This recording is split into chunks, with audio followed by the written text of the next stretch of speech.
মানুষকে যখন আমরা মন থেকে মেনে নিতে পারি না, তখন তার সবকিছুই বড় চক্ষুশূল হয়ে ওঠে।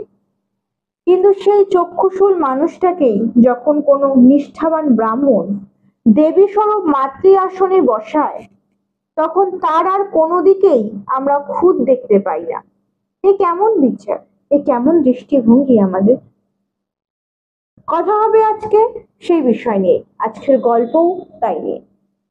নমস্কার, দ্য স্টোরি অফ স্পিয়ারের পক্ষ থেকে আরো একটি নতুন ভিডিও। কেমন আছেন সবাই? আশা করি সকলে ভালো আছেন। শুরু করা যাক আজকের গল্প। শান্তা ও সুশান্ত দুই বাড়ির অমতে রেজিস্ট্রি করে বিয়ে করে। সুশান্তদের বিশাল জমিদার বাড়ি।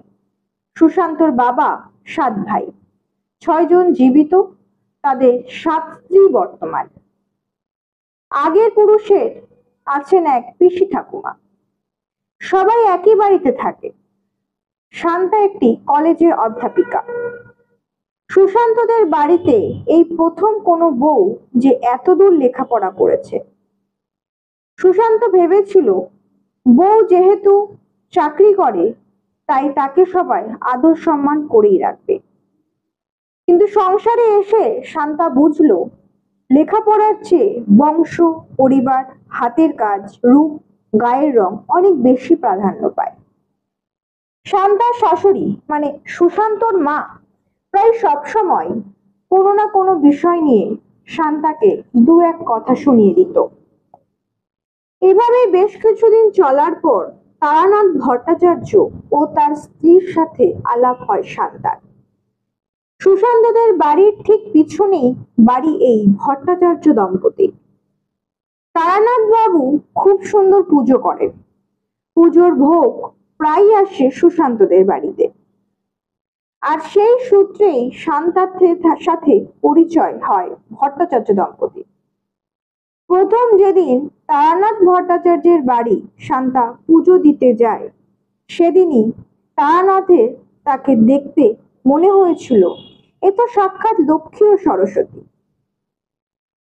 সেদিন শান্তা এত আদর, ভালোবাসা, সম্মান, প্রশংসা পেল যা সে জীবনে আর কখনো পায়নি। তারানাথ বাবু যে পেশায় কোনো পুরোহিত বা পণ্ডিত তা কিন্তু নন। তিনি কোনো মার্চেন্ট অফিসে কাজ করেন, কিন্তু অত্যন্ত নিষ্ঠাবান ব্রাহ্মণ। তিনি মাতৃপূজা করতেন বলেই হয়তো শান্তার মধ্যে তিনি ভগবানের স্বরূপ খুঁজে পেয়েছেন। সুশান্তদের পরিবার এই ভট্টাচার্য দম্পতিদের খুব মানতেন। তাই সেই সূত্র ধরেই যখন ভট্টাচার্য পরিবারে শান্তার আদর, সম্মান, ভালোবাসা বাড়ল, তেমনি সুশান্তর বাড়ির সবাই তখন থেকেই শান্তাকে অন্য চোখে দেখত। যেভাবে দেখলে একটা মেয়ের নতুন বাড়িটাকে নিজের বাড়ি বলে মনে হয়, ঠিক সেইভাবে। এতক্ষণ ধরে আপনারা যে গল্পটি শুনলেন, গল্পের নাম ব্রহ্ম হৃদয়, লেখক বাণী বসু। কেমন লাগলো অবশ্যই জানাবেন। ভালো লাগলে লাইক ও কমেন্ট করবেন, পারলে একটা সাবস্ক্রাইবও করে দেবেন। দেখা হবে আবার অন্য কোনো ভিডিওতে। ধন্যবাদ।